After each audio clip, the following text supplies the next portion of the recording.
বাড়িতে অনেক সময় মাছ মাংস না থাকলে তার অভাব পূরণ করার জন্য কিছু একটা স্বাদের রেসিপির দরকার পড়ে। তাই আজকে আমি তোমাদের জন্য নিয়ে এসেছি সয়াবিনের মুইঠা রেসিপি, যেটা কিনা মাছ মাংসের স্বাদকেও হার মানাবে, এতটাই অতুলনীয় স্বাদের হয় খেতে। সবার আগে সয়াবিনটাকে ভাপিয়ে নিতে হবে। তো তার জন্য এখানে জল গরম করতে বসিয়ে দিয়েছি। 1 চিমটে নুন দিয়ে দিলাম। এবার এর মধ্যে দিচ্ছি 1 প্যাকেট সোয়া চাংস। এবার এটাকে 10 মিনিট হাই ফ্লেমে ভালো করে ভাপিয়ে নিতে হবে। তো সয়াবিনগুলো এখানে খুব ভালো করে সেদ্ধ হয়ে গেছে। এবার এর জলটাকে ছেঁকে ফেলে দিতে হবে। জলটা ছেঁকে নেওয়ার পরও কিন্তু এক্সট্রা জল সয়াবিনের মধ্যে থেকে যায়, তাই হাতের সাহায্যে এইভাবে চিপে চিপে জলটাকে বার করে একটা বাটিতে আমি নিয়ে নিচ্ছি সয়াবিনগুলোকে। এবার একটা মিক্সার গ্রাইন্ডার জারের মধ্যে সয়াবিনগুলোকে দিয়ে একদম জল না দিয়ে এটাকে আমি মিহি পেস্ট করে নেব। জল দিলে কিন্তু মুইঠা বানাতে অসুবিধা হবে। তো দেখো আমি একদম মিহি পেস্ট বানিয়ে নিয়েছি।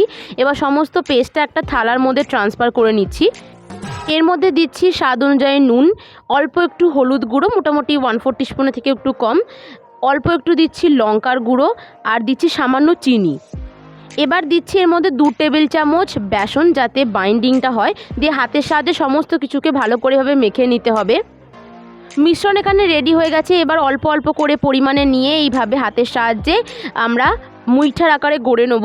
তো দেখো এখানে একটা আমার রেডি হয়ে গেল। এইভাবে করে সমস্ত মুইঠাগুলোকে আমি এখানে রেডি করে নিয়েছি। এবার এগুলোকে তেলে ভাজার পালা। এদিকে আমি সাদা তেল গরম করতে বসিয়ে দিয়েছিলাম। তেলটা গরম হয়ে গেলে এক এক করে মুইঠাগুলোকে দিয়ে 2 পিঠ হালকা লালচে করে ভেজে নিতে হবে। দুপুরবেলা যদি এই রকম একটা টেস্টি রেসিপি থাকে তাহলে তো মাছ মাংসের দরকারই পড়বে না।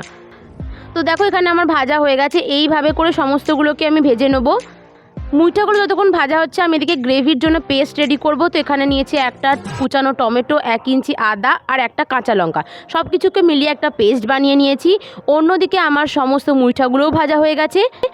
কড়াইয়ের তেলটা আমি একটা পাত্রে ঢেলে রেখেছি, কারণ আমি সর্ষের তেলে গ্রেভিটা বানাবো। তো দিচ্ছি এর মধ্যে 1 থেকে 2 টেবিল চামচ সর্ষের তেল। তেল গরম হয়ে গেলে 1 চিমটে হিং দিয়ে দিচ্ছি। এর মধ্যে দিচ্ছি 1/4 টিস্পুন গোটা জিরে, 2টো শুকনো লঙ্কা আর একটা তেজপাতা। এই হচ্ছে আমাদের ফোড়ন। যে পেস্টটা আমরা বানিয়ে নিয়েছিলাম সেটার মধ্যে দিয়ে দিচ্ছি। এবার হাই ফ্লেমে মোটামুটি 5-6 মিনিট এটাকে নেড়েচেড়ে কষিয়ে নিতে হবে। হালকা কষানো হয়ে যাওয়ার পর এর মধ্যে দিয়ে দেবো সমস্ত গুঁড়ো মশলা। প্রথমে দিচ্ছি অল্প একটু হলুদ গুঁড়ো, তারপর স্বাদ অনুযায়ী নুন, কাশ্মীরি লঙ্কার গুঁড়ো দিলাম, অল্প একটু জিরে গুঁড়ো আর ধনে গুঁড়ো, আর সামান্য একটু চিনি দিয়েছি। এবার সব কিছুকে আবারও ভালো করে কষিয়ে নিতে হবে। মশলা থেকে তেল ছেড়ে এলে সেই অবস্থায় দিচ্ছি 1 টেবিল চামচ ফেটিয়ে রাখা টক দই, দিয়ে আবারও ভালো করে কষিয়ে নিতে হবে। যত ভালো করে কষাবে খেতে কিন্তু ততই টেস্টি হবে। কষানো হয়ে যাওয়ার পর এর মধ্যে দিচ্ছি 1 কাপ পরিমাণে জল। এবার গ্রেভিটাকে হালকা ফুটিয়ে নিতে হবে।